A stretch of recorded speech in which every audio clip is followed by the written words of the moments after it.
있습니다. 오늘부터 시작을 해서 앞으로 약 11주 그리고 플러스 한 주까지 해서 12주 동안에 그 정보사회로 문제풀이를 진행을 할 건데, 여러분들이 지금까지 이론을 많이 학습을 하셨을 거예요. 정보사회로는 어쨌든 암기를 하지 않으면 안 되기 때문에 많이 암기를 한 상태에서 문제를 통해서 다지시면 되기 때문에 문제풀이를 오늘부터 시작을 해서 약 일주일에 120에서 약 150문제 정도를 풀게 될 거고요. 그러면 이제 12주 하는 거니까 실제로 여러분들이 약 2,000문제 이상, 약 3,000문제까지도 풀 수 있을 것 같거든요. 뒤에 후반부에는 문제수가 더 많아요. 그래서 그 문제를 풀면서 이론을 다시 한번 정리하시는 게 훨씬 중요하실 것 같고요. 지난주에 하나 큰 뉴스가 있었죠. 군무원 준비한 학생들 중에 시험일자가 발표가 됐습니다. 시험일자가 7월 18일로 발표가 됐고, 정보직 부분은 뭐 아쉽게도 육군하고 국방부는 많이 뽑아요. 근데 9급 준비하시는 분들이 이 정보사회론을 듣는데 국방부 9급에 공채는 9명밖에 뽑지 않아가지고 좀 생각보다는 적고요. 육군 같은 경우에는 조금 더 뽑는 것 같고, 그리고 이제 7급이 좀 많이 뽑거든요. 7급. 그래서 7급 준비하시는 분들 같은 경우에도 한번 잘 여러분들이 전향을 하실 분들이 좀 몇 분 계신데 생각을 잘 해보세요. 알겠죠? 3개월 동안 남은 기간에 조금 더 해서 심리학을 얹혀서 7급도 한번 도전해 보시는 것도 괜찮지 않을까라는 생각이고, 그리고 공채를 우리가 이제 처음에 준비를 많이 생각하셨는데 경채로도 이제 또 돌리시는 분들이 계셔요. 그래서 경채로 돌리신 분들도 한번 잘 고민하셔가지고 어떻게 전략을 세워야 될지 한번 저희가 논의를 한번 같이 해보면서 하도록 하겠습니다. 5월 8일부터 접수 시작이니까 접수는 우선 가능하면 다 넣으세요.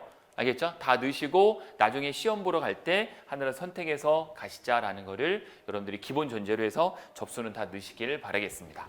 자, 정보사회로 이제 본격적으로 들어갈 건데 매주 일주일 전에 문제를 배포를 할 겁니다. 즉 2주차 문제는 오늘이 금요일이니까 내일 오전에 배포를 할 거예요. 그래서 내일 오전에 2주차 문제 국가정보학 수업 시간 전에 문제 받아갖고 다음 주까지 풀어오시면 되고요. 오늘은 수업 끝나고 정보사회 1주차에 대한 해설집을 드릴 겁니다. 해설집. 알겠죠? 그러니까 수업 시간에 들으시면서 여기 제가 이게 나오는 이런 PPT 내용도 다 적지 마세요. 어차피 제가 해설집을 다 드릴 거니까 적으면서 시간 보내시라는 게 아니라 여러분들이 풀어오신 거를 맞나 틀리나 체크를 하시고 뭐를 좀 집중적으로 외워야 될 것들 그 체크하는 시간이니까 일일이 다 쓰려고 고생하지 마시고 제가 해당하는 내용은 끝나고 드리도록 하겠습니다.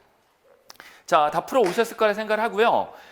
제가 고민을 했었는데 원래는 단원별 문제풀이 시간인데 이 정보사회론이 사실 아직까지 정형화되어 있지 않기 때문에 단원을 딱히 구분하기가 애매해요. 그래서 그냥 가능한 많은 문제를 푸는 방향으로 해서 기출문제를 중간중간에 섞었어요. 알겠죠? 그래서 오늘 전범위고요. 전범위 중에서 그나마 좀 앞에 부분 위주로 해서 문제를 좀 내드렸으니까 총 문항수가 125문항인가 아마 그럴 거예요.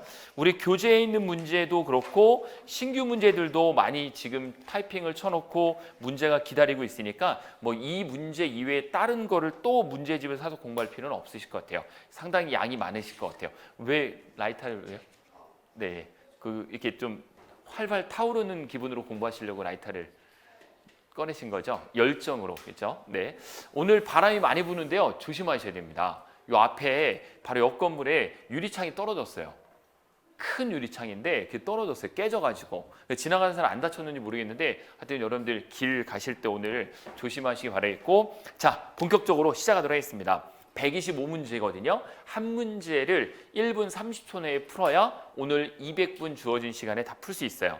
최선을 다해서 해보도록 하겠습니다. 자, 1번 아주 쉬운 문제부터 시작을 하겠습니다. 자료의 개념으로 올바르지 않은 건 무엇이냐? 가장 중요한 것은 자료와 정보와 지식에 대해서 구분할 수 있어야 되고, 자료, 정보, 지식에 대해서 구분을 못하면 절대 시험장 가시면 안 되겠죠. 자료는 가공되지 않은 상태, 정보는 가공된 상태, 지식은 우리가 정보들이 수집이 돼서 어느 정도 정형화된 거예요. 어느 정도 우리가 보편적으로 알고 있는 사실들이 바로 지식이 되는 거죠. 아시겠죠? 그래서 이 세 가지를 구분할 수 있어야 됩니다. 정답은 2번이죠. 프로세스 후에 얻은 결과물은 자료가 아니라 정보가 되겠죠. 이런 거 틀리면 말도 안 되는 거고. 2번 정보의 개념으로 올바르지 않은 건 무엇이냐? 자, 정보의 개념으로 올바르지 않은 것 정답은 4번이네요. 어떤 대상에 대한 사용자의 평가를 더한 결과물. 여러분, 평가를 한다라는 것은 내가 알고 있어야 되잖아요. 내가 알고 있는 거에 대해서 평가를 하면 그건 뭐가 되는 거죠? 지식이 되는 거죠. 지식. 정답은 4번이 되겠습니다. 4번은 지식에 대한 설명입니다. 정보에 대한 설명이 아니라는 거죠. 3번, 정보와 지식의 차이로 올바르지 않은 건 무엇이냐? 3번이죠. 정보는 보편적이고 지식은 단편적이다. 바뀌었죠. 정보가 단편적인 거고요. 지식이 구조적이고 결합적인 거예요. 구조적, 결합적. 자, 그러면 정보 하나만 가지고 지식이 될 수 있을까요? 아닙니다. 여러 개의 정보가 모여가지고 지식이 되는 거예요. 그래서 정보는 단편적이라고 하고 지식이 결합적이라고 하는 겁니다. 그럼 지식은 여러분들이 알고 있는 지식이 있고 다른 사람들이 알고 있는 지식이 있잖아요. 내가 모르는 것도 지식이 될 수 있어요. 아시겠죠? 내가 모르는 정보. 그러니까 내가 모르는 정보도 지식이 당연히 될 수 있다라는 것까지만 생각하시고 넘어갈게요. 4번, 정보화사회가 있고 정보사회라고 있습니다. 딱히 구분하자면 정보화사회가 먼저라는 거고 이후에 정보사회가 나타났다는 거죠. 올바르지 않은 건 무엇이냐? 4번이겠네요. 정보사회는 농업혁명을 거쳐 농업사회로, 다시 정보혁명을 거쳐 정보사회로. 반드시 알아두실 게 이거 한번 제가 풀었던 문제이긴 합니다. 그래서 좀 빨리 하고 넘어갈 건데 반드시 중요한 것은 농업혁명을 거쳐서 농업사회로 됐죠? 그리고 혁명이 일어나고 해당하는 사회가 나타나는 겁니다. 해당하는 사회가 나타난 다음에 혁명이 일어나는 게 아니죠. 혁명의 결과가 사회가 되는 거니까. 그 다음에 공업혁명이 일어난다는 거죠. 또는 산업혁명이 일어났다는 거죠. 공업혁명이나 산업혁명이 일어나서 산업사회가 된 거고요. 또는 공업사회가 된 거고. 됐죠? 요 내용이 빠져 있는 거죠. 거기서는. 그리고 정보혁명이 일어나서 정보사회가 이루어진 거고 정답은 4번이 올바르지 않습니다. 자, 넘어가겠습니다. 5번. 정보화에 대한 설명으로 올바르지 않은 건 무엇이냐? 정보화는 1번이네요. 답이 올바르지 않은 것. 어떤 지역이나 분야가 정보로 인해 탈정보화가 되었다. 탈정보화라는 건 뭐예요? 정보의 중요성이 없어졌다는 의미예요. 정보의 중요성이 없어진 게 아니라 정보가 훨씬 더 중요한 방향으로 가고 있는 거죠. 틀린 겁니다.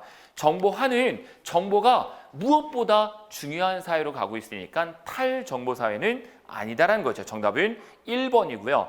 여러분 공부하실 때 제가 1번만 읽고 탈정보하니까 틀렸습니다 하고 넘어가겠지만 여러분들이 2, 3, 4번을 꼭 읽어보셔야 됩니다. 2, 3, 4번을 꼭 읽고 해당하는 내용을 숙지하셔야 됩니다. 자, 6번. 정보화 사회의 개념으로 올바르지 않은 건 무엇이냐? 2번이겠네요. 정보화 사회의 목적은 수많은 정보들을 인간이 모두 파악하여 우선은 인간이 모두 파악하기도 불가능하고요. 정보를 뛰어넘어 지식의 발전을 이루는 데 있다라고 되어 있는데 우선 정보화의 목적이 뭘까요? 정보화의 목적. 여러분들이 정보화 사회가 이루어져 있는데 정보화 사회의 목적이 뭘까요? 정보화의 목적. 왜 여러분들은 정보를 얻으려고 하는 거죠? 편리하게 하기 위해서? 정보를 얻으려고 하는 이유가 뭐예요? 목적이 뭐예요? 바로 경쟁 우위죠. 경쟁 우위예요. 다른 사람하고 경쟁해서 이기기 위해서 정보를 얻는 거거든요. 그러니까 정보화 사회의 목적은 오직 하나예요. 오직 하나. 다른 사람하고의 경쟁에서 이기기 위해서. 그거를 경쟁 우위라고 하는 거죠. 경쟁 우위. 그래서 경쟁 우위에 쓰기 위해서 정보화를 우리는 이루는 겁니다. 정답은 그래서 2번이 틀린 거예요. 인간이 모두 파악할 수도 없습니다. 혹시라도 모든 정보를 인간이 파악할 수 있다라고 하면 틀린 거죠. 여러분들이 정보를 다 알 수 있나요? 모르는 거예요. 자, 넘어가겠습니다. 7번. 인터넷 설명으로 올바르지 않은 건 무엇이냐? 자, 인터넷은 중앙에 호스트 컴퓨터 있습니까? 없죠. 정답 몇 번이에요? 4번이죠. 그럼 인터넷은 통제하는 기관이 있을까요? 없습니다. 인터넷은 통제하는 기관이 없어요. 인터넷은 호스트 컴퓨터라고 하는 게 바로 메인 통제 기관이고 혹시라도 메인 통제 기관이 있고 여러 단말기들, 터미널로 이렇게 뻗어 있는 거. 이거 토폴로지에서 무슨 토폴로지죠? 성형, 스타 토폴로지, 그렇죠? 기억나시죠? 이거는 인위로 네트워크 망을 깔기 위한 거지 인터넷은 호스트가 존재하지 않는 단대, 단의 원리를 갖고 있습니다. 기억나실 거예요. 단대, 단 원리. 이 원리도 아주 시험에 많이 나오는 거죠. 단대, 단 원리. end to end 개념. 알겠죠? end to end. 종단 원칙을 쓰고 있습니다. 종단, 끝과 끝의 원칙이라는 거죠. 여러분들이 인터넷의 최종 사용자예요. 아시겠죠? 최종, 여러분들은 기억하시면 됩니다. 자, 정답은 4번이고요. 8번, 인터넷 서비스로 올바르지 않은 건 무엇이냐? 당연히 4번이 되겠고요. 4번 이외에 이메일, 텔넷, FTP 모두 알고 있어야 됩니다. 모르시지 않죠? 혹시라도 이 내용 중에 모르는 게 있다 그러면 다시 한번 여러분들이 찾아보고 질문하시기 바라겠습니다. 지금은 시간이 없어서 넘어가고요. 두 가지만 더 써볼까요? 인터넷 서비스 여러분 알고 있는 거 대표적으로 뭐 있을까요? 또 유즈넷, 그렇죠. 유즈넷 있을 거고요. 그리고 또 일반적으로 제일 많이 쓰는 거 BBS, 그렇죠. BBS 전자 게시판, 있죠? 전자 게시판. 그리고 또 뭐도 하죠? 인터넷으로 제일 많이 하는 거 정보 검색하잖아요. 정보 검색. 그걸 뭐라고 했죠? 고퍼라고 했죠. 그렇죠. 고퍼. 이런 것들이 바로 인터넷 서비스의 대표적인 것들이에요. 됐죠? 이런 게 뭔지도 꼭 아셔야 되는 거고요. 그리고 종류들도 반드시 기억 좀 해두시면 좋겠습니다. 9번 문제로 넘어가겠습니다. 우리 지난번 시험 문제 뭐 나왔었죠? 지난번 시험 문제에서 URL 나왔습니다. 그러니까 이번에 뭐가 나오길 가능성이 클까요? IP가 나오겠죠. 또는 도메인이 나오겠죠. 알겠죠? 그래서 URL이 지난번 시험 문제 나왔으니까 IP 주소에 대한 개념과 그리고 도메인 네임에 대해서 꼭 좀 여러분들이 정리를 해놓으시면 됩니다. 도메인 네임을 만들고 정하는 기구 이름 어디죠? 아이칸. 그렇죠? 이제 공부가 어느 정도 되신 거예요? 아이칸. 그렇죠? 우리나라는 도메인 네임을 직접 신청하면 받아주는 기관이 있는데 어디죠? 우리나라의 기관? KRNIC. 그렇죠? 세계적으로 도메인을 만드는 데는 아이칸, 그러니까 아이칸이 더 큰 기관이고 그 밑에 닉이 존재합니다. IP 주소는 꼭 나오는 건 이거밖에 없을 거예요. IP 버전 6 아시겠죠? 요 개념들 꼭 좀 기억을 해주시기 바라겠고요. 자, 정답은 IP 버전 6입니다. 9번의 정답은 조금 더 정리하기가 필요하시면 정리하시고요. 10번, 이동통신에 대한 설명으로 올바르지 않은 것은 무엇이냐? 이동통신, 핸드폰으로 생각하시면 되겠죠. 이동하면서 통신을 해야 하므로 무선만을 이용해야 한다. 여러분, 이동통신을 무선만 이용해야 될까요? 아니면 뭐예요? 그러면 유선을 이용해도 돼요? 그럼 유선으로 여러분들이 이동할 때 이거 다 끌고 다닐 거예요. 이거 선을 불가능하잖아요. 위성을 이용할 수도 있거든요. 위성도 이동통신이에요. 내비게이션 생각해 보세요. GPS, 그 통신 아니에요. 이동통신이에요. 자동차의 위성으로 GPS에서 신호를 받아갖고 통신할 수 있어요. 그래서 위성통신도 있기 때문에 무선통신만을 선택한다? 틀린 거예요. 이거 공부가 안 된 학습자들은 읽어보면 이동통신 핸드폰이니까 무선만 이용한다? 당연히 선이 없는 거니까 와이어레스 맞다라고 체크하는데 아니다라는 거죠. 아시겠죠? 그래서 위성 등도 포함을 해야 된다. 정답은 당연히 2번이 됩니다. 뉴미디어에 대한 설명으로 올바르지 않은 건 무엇이냐? 당연히 1번이죠. 뉴미디어의 대표적으로 텔레비전, 라디오는 기존을 의미하는 거죠. 기존 미디어죠. 기존 미디어. 뉴미디어는 예를 들어서 뭐 HDTV, 케이블 TV, VOD 이런 것들, 그죠? 예, 그런 것들. 비디오 텍스 뭐 이런 것들이 모두 다 뉴미디어다. 12번 넘어가겠습니다. 다음 설명하고 있는 개념은 무엇입니까? 정보사회에서 야기하고 있는 윤리적 문제를 해결하기 위해서 규범체계로 단순히 정보통신기기를 다루는 데 있을 뿐만 아니라 정보사회를 살아가는 데 있어서 옳고 그름, 좋은과 나쁨, 윤리적 영역과 비윤리적으로 판단하는 행위가 바로 정보윤리에 대한 설명이죠. 뭐 깊게 설명 안 들어도 이거 아시겠죠? 정보윤리가 반드시 필요한 부분입니다. 자, 13번. 정보윤리의 개념에 속하지 않는 건 무엇이냐? 정보윤리의 개념은 4개가 있습니다. 4개. 정보윤리의 개념 4개. 이론할 때 했었어요. 정보 반드시 윤리. 그러니까 인터넷을 할 때 여러분들이 하지 말아야 될 거예요. 인터넷 할 때 상대방을 붙일 때 누구누구 님이라고 하죠. 그게 뭐예요? 존중의 의미. 첫 번째는 존중. 맞죠? 리스펙트 하는 거. 그 다음에 여러분들이 인터넷상에 글을 올리는 거는 여러분들이 책임을 져야 되는 거예요. 다른 사람에게 미룰 수가 없어요. 증거가 많기 때문에. 책임의 원칙이 있고요. 그 다음에 저스티스, 정의의 기본적인 윤리 개념이 있고 명예는 아니죠. 명예가 아니라 뭐죠? 해악금지. 그렇죠. 해악금지. 해악금지가 있습니다. 해악금지. 다른 사람을 비방하면 안 된다라는 것들에 대한 내용이죠. 자, 14번 문제 보도록 하겠습니다. 14번 조금은 어려운 문제예요. 이런 것들. 제가 이제 이런 것들이 문제가 나오면 앞으로 문제에 대해서 이론을 이런 식으로 정리를 해드릴 거예요. 그러니까 여러분들이 이제 실질적으로 사실 인터넷 찾으면 다 나오는 건데 일일이 찾으면 시간이 오래 걸려요. 그러니까 제가 이런 것들을 정리해서 드릴 테니까 여러분들은 꼭 암기를 하시기 바랍니다. 나올 수 있을 만한 사람들이에요. 기본적으로 14번 문제부터 풀고 설명드릴게요. 자, 포리스트와 모리스는 굉장히 중요한 사람이죠. 모리스가 정보윤리에 대해서 정의한 내용으로 올바르지 않은 건 무엇이냐라는 거죠. 먼저 모리슨을 먼저 보겠습니다. 모리스는 정보윤리에 대해서 어떻게 정의했냐면 컴퓨터 범죄, 프라이버시 침해, 소프트웨어 절도, 무단 복제가 되겠죠. 해킹과 바이러스, 신뢰할 수 없는 컴퓨터, 인공지능 전문가 시스템, 퍼지 시스템을 말하는 거예요. 퍼지 시스템. 이런 것들에 대해서 바로 정보윤리의 범위를 포함시켜야 된다라는 내용으로 정의했어요. 올바르지 않은 거 뭐 있습니까? 바로 3번이요. 프라이버시 침해 있잖아요. 프라이버시 침해. 4번이죠. 컴퓨터 및 정보통신 기기의 신뢰성. 이거는 하드웨어적인 거예요. 지금 여러분 여기서 하드웨어적인 게 있나요? 소프트웨어적인 거죠. 정답 그래서 4번입니다. 외우셔야 돼요. 이거는. 그래서 모리슨이 이야기한 정보 윤리에 대한 부분 대체적으로 소프트웨어 위주입니다. 소프트웨어 위주.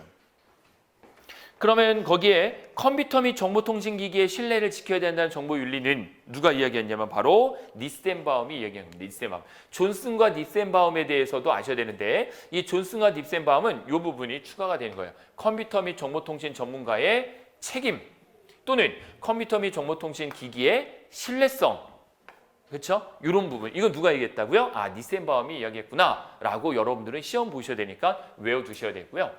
그리고 좀 더 정리해보면 메이스는 프라이버시, 정확성, 소유권, 누구에게 그게 소유권이 있는지 그리고 접근 가능성에 대해서 외우시고 로우도는 권리와 의무, 소유권, 책무와 통제, 시스템의 품질, 삶의 질까지 이야기한 부분이고요.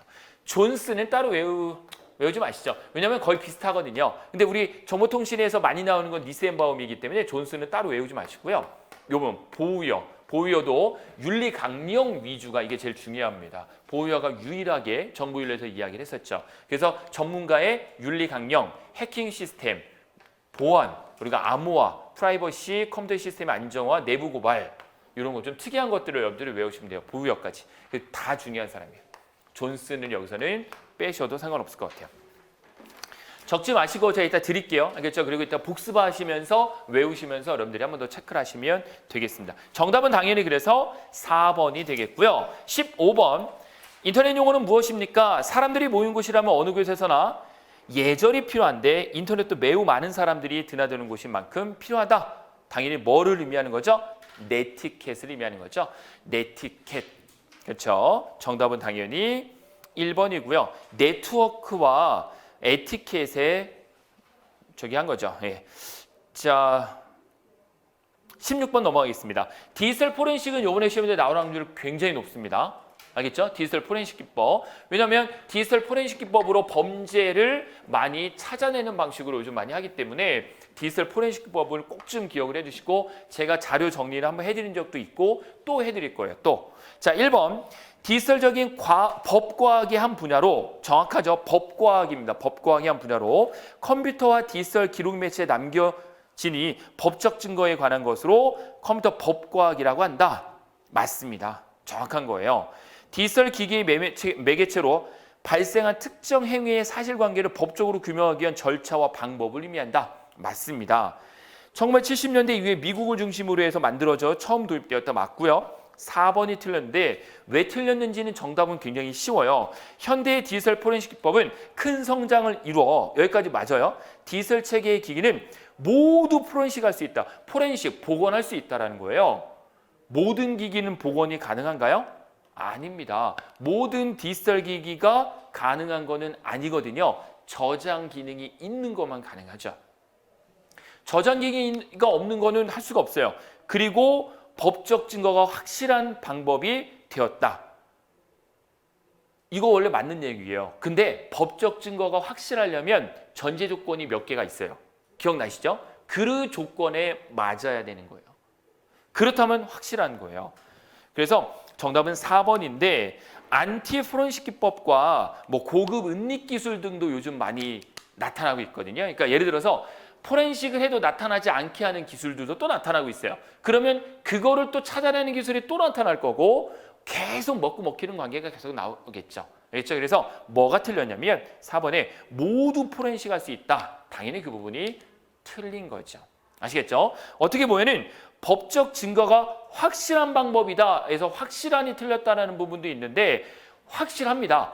절차대로 한다면. 알겠죠? 절차대로 한다면 증거가 무조건 될 수 있어요. 그래서 정답은 4번으로 보시는 게 맞습니다. 17번 디지털 포렌식 분야가 아닌 것은 무엇이냐? 제가 좀 전에 답을 드렸는데요. 저장 장치가 있어야 포렌식이 되는 거지 저장 장치가 없는 거는 포렌식이 될 수가 없습니다. 입출력 장치. 컴퓨터에 5대 장치가 있습니다. 컴퓨터 5대 장치. 한번 불러볼까요? 뭐 있을까요? 첫 번째, 입력 장치. 입력 장치 또 뭐 있을까요?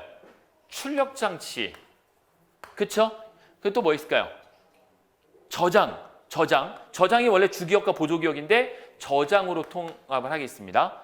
하드디스크와 램을 얘기하는 거예요. 하드디스크와 램. 그리고 또 하나 뭐 있어요? ALU.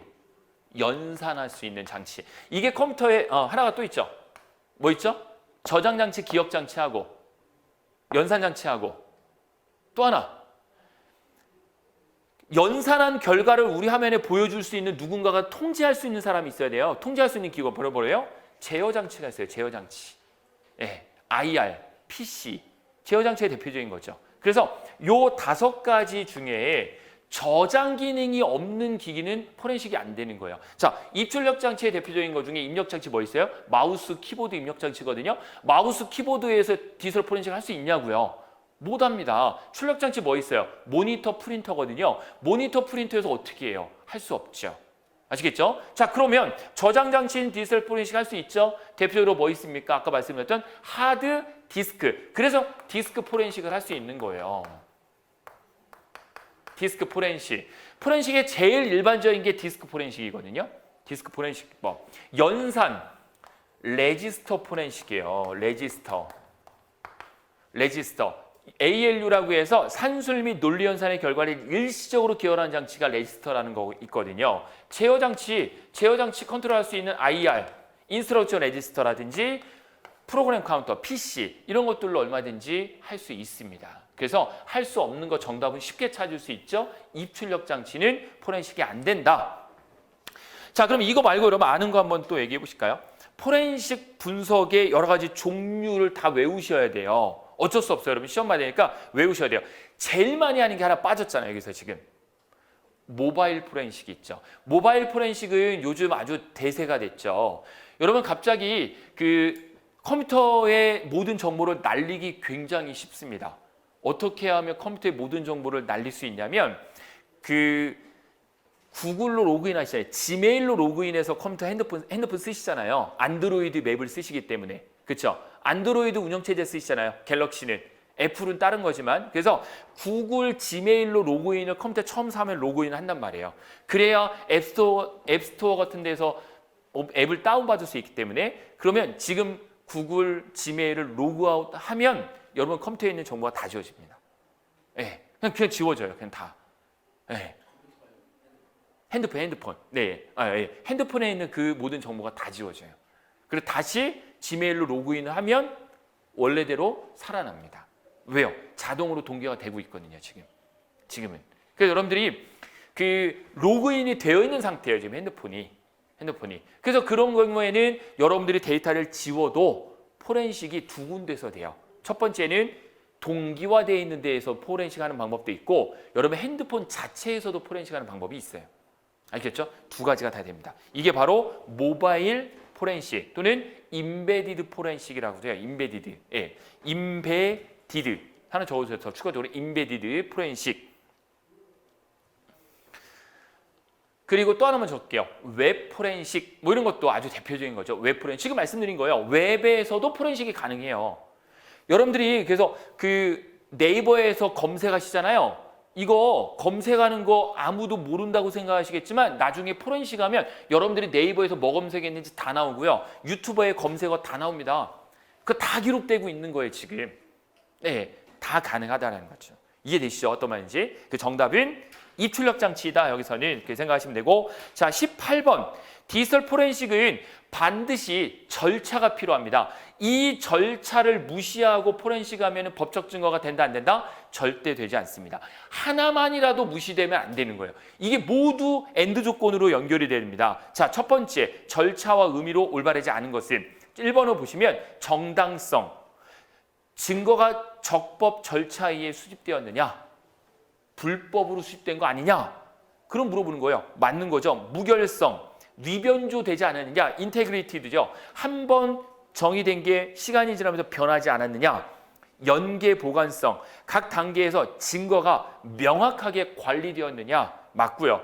재현, 다른 상황에서도 항상 동일한 결과가 나온다? 여러분, 재현은 동일한 상황에서 항상 동일한 결과가 나와야 재현이 성공하는 거예요. 동일한 상황에서 다른 결과가 나오면요, 그거는 법적 증거가 될 수가 없어요. 그렇죠? 그래서 다른 상황에서도 항상 동일한 결과를 보장하는가는 틀렸고, 동일한 상황에서 동일한 결과가 나와야지만 재현이에요. 그렇게 써놓으시면 됩니다. 동일한 상황에서 동일한 결과가 나와야 인정을 받는다. 하나가 빠졌는데 뭐였을까요? 하나 빠졌는데, 그렇죠, 신속성이 있죠. 신속성 중요합니다. 신속성, 이건 뭘 말하는 걸까요? 포렌식의 전 과정이 얼마만큼 빨리 진행이 됐느냐. 그래서 디지털 포렌식을 할 때는 그 처음부터 끝까지 그 시간도 굉장히 중요하거든요. 이걸 막 한 달 만에 포렌식을 한다? 그건 법적 증거가 될 수 없어요. 중간에 분명히 위변조가 생겼을 거라 인정을 하기 때문에 될 수가 없어요. 네. 그래서 보통은 신속하게 포렌식을 한다고 했을 때 아마 24시간 정도로 아마 기준을 할 건데, 그것까지 제가 정확히 모르겠는데 어쨌든 신속하게 이루어져야 된다는 거, 신속성이 하나 빠졌습니다. 정답은 4번이 틀렸고요.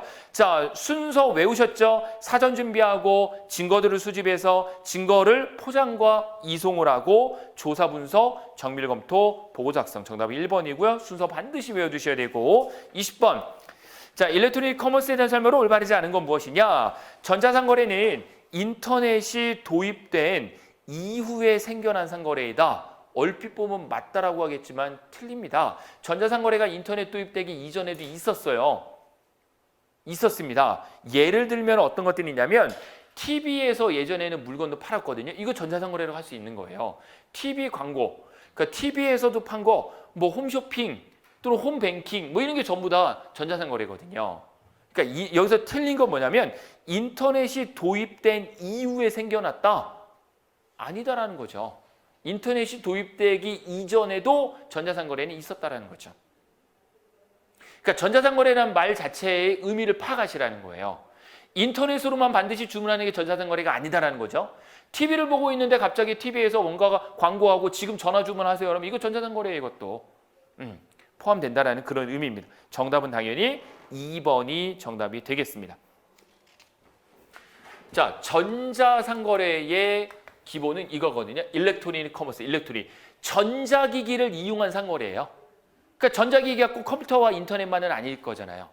그렇죠? 지금은 이제 모바일 상거래 많이 하고 있죠. 대부분 다 모바일로 하죠. 요즘은 다. 그렇죠? 예. 그래서 그렇게 이해하시면 됩니다. 자, 21번으로 넘어가서 21번. 개인정보보호법 정독하셨을 거라 생각을 하고, 개인정보보호법에 대해서 아주 중요하게 우리 시험 문제 한 문제씩 나올 수 있습니다. 정답은 당연히 4번입니다. 틀리지 않으셨겠죠? 4번. 인간의 사상 또는 감정을 표현한 창작물인 저작물에 대한 보호도 이루어진다. 자, 인간의 사상이나 감정을 표현했대요. 이거 무형이에요, 유형이에요? 무형이에요, 무형. 여러분들의 감정은 보이지 않는 무형입니다. 이거는 저작권법에 대한 설명이죠. 개인정보보호법이 아닙니다. 개인정보보호법이 아니라 개인정보보호는 여러분들의 신상정보를 보호해야 된다는 게 제일 큰 거고, 여러분들의 사상이나 감정, 여러분들의 지금 심리 상태를 글로 표현을 했는데 이게 대박이 났어요. 저작권으로 보호를 해야 되겠죠. 정답은 당연히 4번이 되겠고요. 자, 저작물은 배타적이어야 되죠. 맞나요? 맞습니다. 저작물은 반드시 배타적이어야 되는 거고, 그리고 독립적이어야 될까요? 맞아요. 그렇게 하나 써놓으세요. 저작권은 배타적이어야 되고, 다른 사람이 영향받으면 안 돼요. 독립적이어야 됩니다. 뒤에 한 번 더 나올 거고 꼭 기억하셔야 됩니다. 자, 22번 저작권법에 설명으로 올바르지 않은 건 무엇이냐? 저작권법도 정말 중요합니다. 그래서 1, 2, 3번 다 읽어보시고 다 맞는 내용이고요. 4번이 틀렸네요. 저작권은 두 가지가 있다고 했습니다. 반복되는 얘기지만 저작 인격권이라는 게 있고 저작 재산권이라는 게 있어요. 제일 큰 차이가 뭐냐면 인격권은 양도되지 않는다라는 거예요. 양도되지 않는다. 저작 재산권은요. 양도가 가능하다라는 거죠. 됐죠? 이 차이가 제일 큰 겁니다. 저작권은 대표적으로 두 개가 있는 거예요. 그래서 자, 그러면 이 문제를 보면 4번이 정답이네요. 저작 인격권은 다중 전속적 권리이다. 다중 전속적 권리가 되지 않습니다. 저작 재산권은 그렇게 될 수 있어요. 근데 왜 인격권은 다중 전속이 아니냐? 인격권은 뭐냐면요. 다중이 아니라 일신이죠. 일신. 일신, 선생님, 일신 전속권이에요. 일신 전속권. 인격권은 일신 전속권이라고 해요. 다중 전속권이 아니에요. 일신 전속권이란 말 자체가 좀 어려우신 분들이 이렇게 생각하시면 돼요. 일신 전속권은 특정한 객체만 부여되는 거예요. 일신이라는 이 말 자체가 그 특정한 대상, 그게 개인이 될 수도 있고요. 조직이 될 수도 있어요. 그렇게 특정한 곳에만 국한되는 거예요. 그게 일신이에요. 일신. 그럼 여기서 나오는 다중정속권이라고 하는 것은 재산권을 얘기하는 거예요. 재산권은 양도 가능하거든요. 그 사람이 아니라 그 사람이 넘겨주면 다른 사람에게 될 수 있는 거예요. 그게 다중정속권이 재산권을 의미하는 거고 일신전속권은 인격권을 얘기하는 거다라고 생각하시면 됩니다. 그리고 또 하나 틀렸네요. 저작 재산권이 만료 또는 양도되면 함께 양도가 가능하다? 이건 맞네요. 재산권은 양도 가능하다고요. 말이 아니네요. 잘 보세요, 여러분들. 이거를 앞에 있는 걸 빼버리고 그냥 저작 재산권이 만료되면 함께 양도 가능하다라고 그냥 이것만 읽으면 맞는데 전체적인 문장을 읽어보면 저작 인격권이 양도된다라는 의미잖아요. 안 되는 거라고요. 알겠죠? 저작 인격권은 양도 안 되고 재산권이 양도가 된다라는 의미라고요. 앞에랑 같이 읽어보면 틀린 거네요. 틀린 거네요. 결론, 재산권은 양도가 되는 거고 인격권은 양도가 안 되는 거고 재산권은 다중전속적인 것 같고 인격권은 일신정속권인 특성을 갖는다. 이렇게 정리하시면 됩니다. 되셨죠? 이렇게 알아두시면 되고요. 자, 그 다음에 23번으로 넘어가겠습니다. 23번. 자, 스위스 베른에서 열린 체결된 베른 조약이 있는데 베른입니다. 베른 조약. 베른 조약 제대로 돼 있죠. 저작권 관련 협상으로 명시되는 문학 예술적 저작물 보호를 위한 베른 협약이 있다. 이러한 베른 협약에 대한 설명으로 원칙으로 올바르지 않은 건 무엇이냐라는 거죠. 간혹 우리 시험 문제 이런 문제는 안 나는데 어느 모의고사나 이런 데를 보면 이렇게 있어요. 협약의 순서를 물어보는 게 있어요. 절대 안 납니다. 협약의 순서를 물어보는 거는 역사 공부할 때는 알 수는 있겠지만 협약의 순서는 여러분 외우지 마세요. 그건 뭘 의미하는 거냐면 연도를 외우지 마시라는 거예요. 공부할 때. 그래서 1886년에 베른 조약이 있었다. 1886년 힘들게 뭐라 외우냐는 거죠. 알겠죠? 그래서 연도는 외울 필요가 없어요. 순서는 안 나거든요. 협약에 대해서. 이 베른 협약은 기본적으로 나오는 문학 예술적 저작물, 즉 무형의 창작물에 대해서 저작권을 보호하는 법인데 올바르지 않은 건 무엇이냐? 정답은 3번이죠. 3번. 왜요? 창작 후 등록 완료된 순간부터 보호된다라 했는데 그게 아니에요. 창작과 동시에. 알겠죠? 창작과 동시에. 동시에. 자, 그래서 요 화면에 있는 내용이 바로 베른 조약에 대한 간단한 내용인데요. 자, 보겠습니다. 베른 조약 보겠습니다. 베른 조약은 첫 번째 보호국 법률 원칙으로 한다. 보호국. 그러니까 보호국, 우리나라 보호국이에요. 우리나라도. 그래서 보호국의 법률을 원칙으로 한다. 우리도 베른 조약에 함께 동참하고 있는 나라라는 거죠. 동참하고 있는 나라예요. 자, 그런데 우리나라에 대한 저작권법하고 미국의 저작권법, 스위스의 저작권법이 각각 나라마다 다 다르잖아요. 다를 거 아닙니까? 그죠? 다 100% 똑같진 않을 거 아니에요. 그 나라의 국민성이나 어느 정도 선진화 정도에 따라서 선진국은 요 베른협약에 대해서 아주 더 강력하게 지키고 후진국은 못 지키고 이러거든요. 아무래도. 그 예전에 우리는 음악 다 무단으로 다운받았단 말이에요. 다 무단으로 다운받고 무단 복제했었단 말이에요. 그게 당연히 그렇게 하는 줄 알았어요. 근데 지금은 안 그렇죠. 그래서 이 보호국 법률 원칙은 뭐냐면 저작권을 보호하는 각각의 나라에서 최초로 만들어진 그 나라의 법을 우선시 해주는 거예요. 미키마우스법이 어느 나라에서 처음에 얘기가 됐어요? 미국이죠. 그러니까 미국에서 정한 그 법을 우리나라도 따라주는 거예요. 우리나라가. 이 내용 이해되세요? 그러니까 미국에서 미키마우스법이 처음에 등록이 됐기 때문에 협약이 되어 있는 우리나라는 그 법을 따르는 거예요. 그래서 미국에서 50년에서 70년으로 늘렸기 때문에 우리나라도 50년, 70년을 같이 인정해 주는 거라는 거죠. 이해 가시죠? 그 부분이에요. 그래서 보호국 법률 원칙을 기준으로 두고 내국인과 외국인이 다르다고 존재하지 않습니다. 동일한 대우를 해주는 거고 창작된 순간부터 이 부분이죠. 순간부터 보호한다라는 거고 인격권 보호를 하는 거. 그리고 소급표 적용을 한다. 소급 적용한다라는 거. 그리고 보호기간. 이 보호기간은 협약되어 있는 나라는 그래서 전체적으로 다 따라주는 거예요. 그래서 우리나라도 즉시는 아니었지만 일정 시간이 지난 다음에 70년으로 사후 70년이란 말 무슨 말인지 아시죠? 이것도 한번 시험에 나온 적이 있습니다. 사후 올해 죽었으면 언제를 기준으로 해요? 내년부터. 알겠죠? 내년에부터 70년을 기준으로 해서 한다. 시험지에 많이 나왔던 그런 내용이 되겠죠. 정답은 문제는 쉽게 나올 거예요. 그래서 기준을 알아주시면 돼요. 정답은 그래서 3번이 되겠습니다. 자, 24번. 다음 중 저작권 보호기간에 대한 설명으로 우리나라 베른 조약이 몇 년을 보호받는가?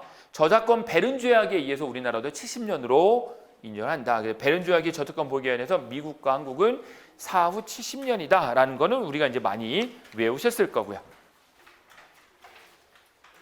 자, 25번 문제로 넘어가겠습니다. 다음 중 4차 산업혁명에 대한 설명으로 올바르지 않은 건 무엇이냐? 자, 1차 산업, 2차 산업, 3차 산업에 대한 특징들 간단하게만 알아두시고요. 4차 산업 혁명이 일어나는 거죠. 4차 산업 혁명. 요거 조금만 말씀드리고 넘어가겠습니다. 4차 산업혁명을 바라보는 나라가 국가마다 차이가 있는데 사실 제가 지금 말씀드리는 내용은 오히려 국가정보학에 더 많이 나오는 내용일 거예요. 4차 산업혁명을 바라보는 시각차가 나라마다 다 똑같지 않거든요. 그래서 대표적으로 여러분들이 어느 정도는 알아야 되는데 미국에 대해서 좀 아셔야 되고 중국에 대해서 아셔야 되고 한국에 대해서 정도는 간단한 특징들을 여러분들이 좀 구분해 놓을 필요는 있어요. 4차 산업을 바라보는 시각이거든요. 이 중에 특징적인 부분이 있는데 자, 우선 미국 같은 경우에는 신기술을 개발을 합니다. 신기술. 그러니까 새로운 거를 혁신시키고자 하는 신기술 위주로 4차 산업을 바라봐요. 그러니까 4차 산업을 신기술한다라는 것은 기술 단절론의 입장에서 기존에 있던 건 끝내고 새로운 걸 가지고 새롭게 열리는 세상이라고 바라보는 관점이 이 미국의 관점이 좀 커요. 중국의 입장은 뭐냐면요. 중국의 입장은 대부분이 연속론을 많이 주장합니다. 연속론. 그게 뭐냐면 중국이 대표적으로 산업이 성장한 이유가 뭐죠? 많은 노동력을 통해서 뭐 때문에 성장한 거예요? 제조업 때문에 성공한 거잖아요. 중국이 금융으로 성공했나요? 중국이 기술력으로 성공했나요? 중국은 인프라가 많잖아요. 노동자들이 많기 때문에 제조업으로 성공한 대표적인 나라예요. 사실 우리나라도요. 제조업으로 성공을 했었죠. 방산업체, 신발 만들고 옷 만들고 했는데 근데 그 후로 급속히 성장한 거는요. 개방했잖아요. 개방. 우리나라는 그래서 서비스 산업이 강한 나라잖아요. 우리나라는 서비스 산업. 중국은 서비스 산업이 굉장히 약해요. 우리나라보다 훨씬 뒤처집니다. 그래서 중국은 제조업 기준으로 해서 제조업 기반의 4차 산업혁명을 이루고자 하는 거예요. 그래서 중국 애들이 4차 산업을 바라보는 혁명이 대부분이 제조업을 기반으로 두고 제조업을 발전시키자는 거예요. 제조업을. 이해되시죠? 이 부분을 기반으로 둡니다. 이 기반. 우리나라는 좀 전에 제가 답을 말씀드렸죠. 우리나라 뭐를 기준으로? 서비스 산업으로 가는 거예요. 서비스 산업. 서비스 산업 위주로 간다. 근데 그건 우리나라가 그럴 수밖에 없어요. 왜? 인구가 적거든요. 인구가 적은 나라는 결국은 서비스 산업밖에 할 수 없다. 여기서 말하는 서비스는 뭘 말하는 걸까요? 너무 광범위하거든요. 금융도 서비스고요. 교육도 서비스고 그래요. 금융 서비스로 선진국이 된 대표적인 나라 두 개를 뽑자면 어디예요? 당연히 영국, 홍콩하고 싱가포르이죠. 홍콩하고 싱가포르의 인구가 굉장히 적죠. 그렇죠? 인구가 적어요. 우리 한 400만 정도밖에 안 돼요. 싱가포르도 인구가 400만 정도밖에 안 돼요. 우리나라의 10분의 1밖에 안 되고 나라가요. 서울보다 적어요. 그 나라 크기가 굉장히 적죠. 싱가포르 가보시면 알겠지만 2박 3일이면 여행 다 합니다. 다 돌아다닐 수 있어요. 땅이 적기 때문에. 근데 왜 이렇게 성장을 했느냐? 바로 금융을 개방을 했기 때문에 그렇죠. 금융 서비스업으로. 근데 이렇게 바라보는 시각이 좀 다른데 이 문제는 4차 산업혁명으로 바라보는 올바르지 않은 건 무엇이냐? 자, 1번. 4차 산업은 기존 농업혁명을 넘어 공업화를 이룰 수 있는 중요한 혁명이다? 말도 안 되는 거죠. 자, 공업화를 이룰 수 있는 중요한 혁명이 몇 차 산업이요? 몇 차 산업이요? 3차 산업이죠. 공업화, 산업화는. 이건 4차 산업에 대한 거죠. 자, 2, 3, 4번 모두 꼭 알아두시고 우리나라가 특히 많이 집중적으로 신경 쓰고 있는 게 4번 IoT 기술. 이제 IoT 기술이 우리나라가 곧 엄청나게 이 부분에 대해서 성장을 할 거예요. 여러분 IoT 개념 뭔지 아시죠? 사물 인터넷 기술. 맞죠? 사물에 인터넷을 붙이자는 거죠. 그래서 4차 산업이 일어나면 안정화되면 핵심이 뭐냐? 늘, 그러니까 이런 표현 써야죠. 늘, 항상 인터넷에 연결되어 있는 시대가 4차 산업 시대예요. 이해되시겠어요? 그러니까 4차 산업 시대의 특징은 항상 인터넷에 연결되어 있는 시대예요. 지금은 아직은 여러분들 지금 인터넷에 연결되어 있나요? 지금 현재? 연결 안 돼 있잖아요. 책상, 여러분 책 아무것도 연결 안 돼 있잖아요. 4차 산업 시대에는 모든 사물이 다 인터넷에 연결되어 있기 때문에 항상 인터넷에 연결되어 있는 시대가 4차 산업 시대예요. 아시겠죠? 그게 곧 이루어진다는 거죠. 그 부분이. 예. 자, 그래서 정답은 1번이 당연히 되는 거고 찾기는 쉽죠. 26번 네트워크 사회의 개념으로 이론화한 사람은 누구냐? 네트워크 사회의 개념, 네트워크 사회의 도래. 기억나시죠? 네트워크 사회의 도래. 누구죠? 마뉴엘 카스텔이었죠. 마뉴엘 카스텔 네트워크 사회의 도래. 그리고 도래하니까 또 나오는 거 하나 있죠. 네.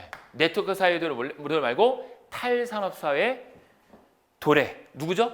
다니엘 벨. 그렇죠. 다니엘 벨. 탈산업 사회의 도래. 다니엘 벨 하면 또 외워야 되는 거 있죠? 이데올로기의 종언.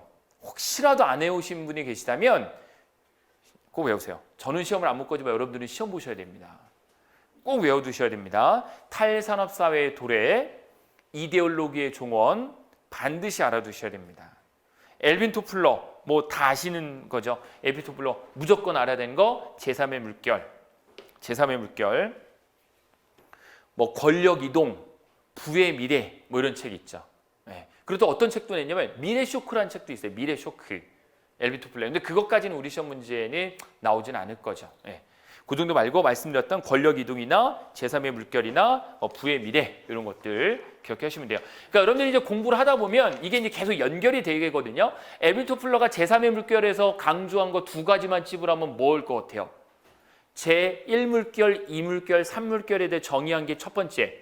그리고 또 중요한 거 뭐 있어요? 엘빈 토플러 하면 무조건 나오는 거 또 하나 있잖아요. 바로 프로시머. 그렇죠. 프로시머라고 한 거 아니에요? 맞죠. 예. 프로시머. 네.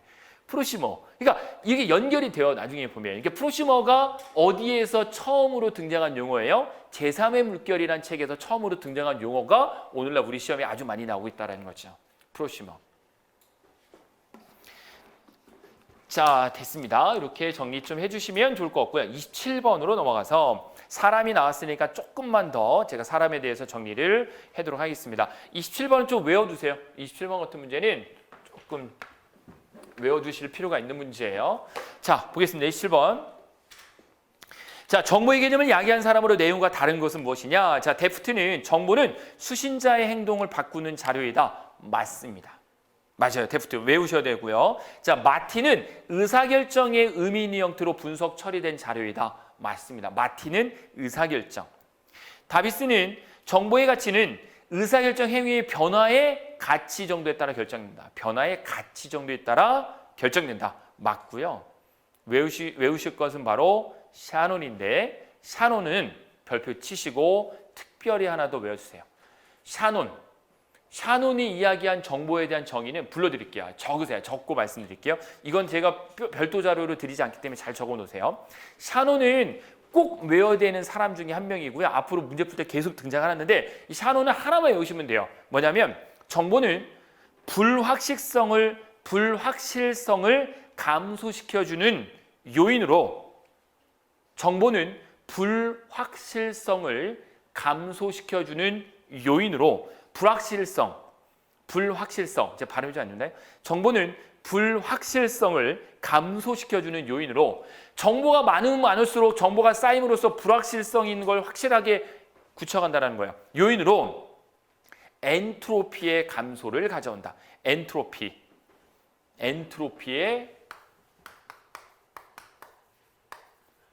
감소를 갖고 온다. 엔트로피의 감소와의 엔트로피가 뭐냐? 기억나실 거예요. 우리나라 말로 표현하자면 엔트로피, 무질서죠. 무질서의 감소가 일어난다. 그래서 정보가 많으면 많을수록 질서가 유지가 될 것이다. 됐죠? 그래서 엔트로피가 감소하는 현상을 가져온다. 혹시 시험 문제 엔트로피가 증가한다 그러면 틀린 겁니다. 엔트로피는 감소하는 거예요. 이거 많이 나옵니다. 지문에. 꼭 기억을 하셔야 됩니다. 자, 그럼 거기에 나오는 샤론이 틀린 거고 정보는 특정 상황이나 문제를 묘사하기 위해 조직화된 사실이나 데이터로 구성한다. 이것도 중요한 거예요. 이거는 애니 브루킹이 이야기한 거죠. 애니 브루킹.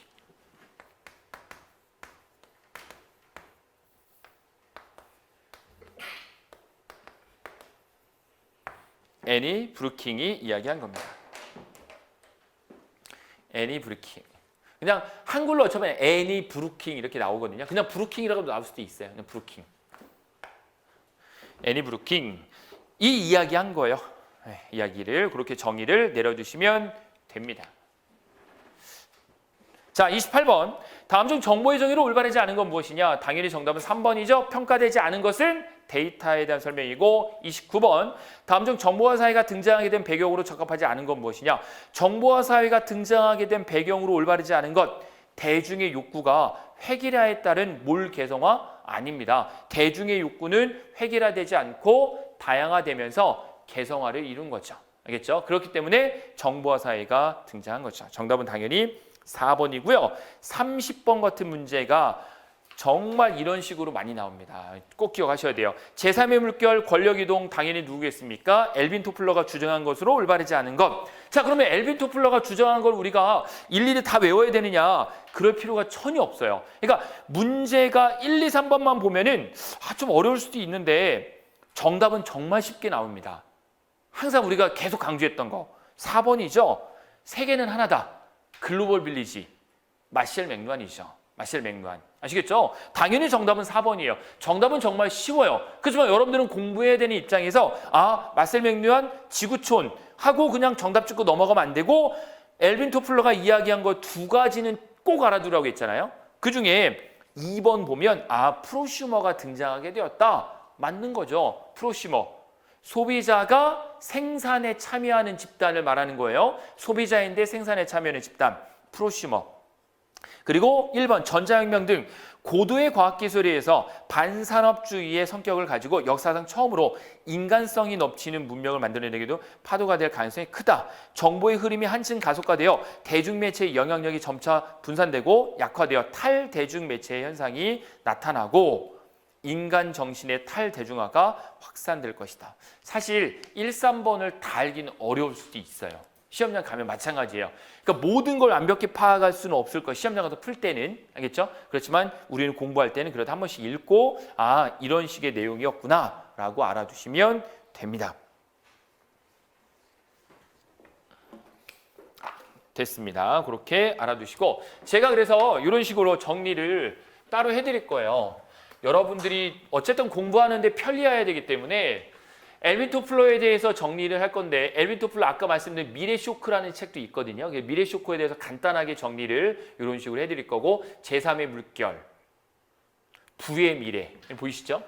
이런 거. 그래서 제가 이거 정리해서 자료를 드릴 테니까 여러분들 한 번씩 읽어보시고 제 밑줄 친 것들은 꼭 좀 외워두셔야 돼요. 알겠죠? 암기하셔야 되는 것들. 그리고 제3의 물결에 대한 간단한 내용들. 1물결, 2물결, 3물결에 대해서 분명히 나오고 권력 이동. 앞으로의 권력이 누가 장악할 것인가 정보를 많이 습득해서 지식으로 쌓는 사람들이겠죠. 그런 내용들을 여러분들이 정리를 해서 알아두시면 됩니다. 됐습니다. 여기까지 정리하시면은 10분간 쉬었다가 이어서 하도록 하겠습니다.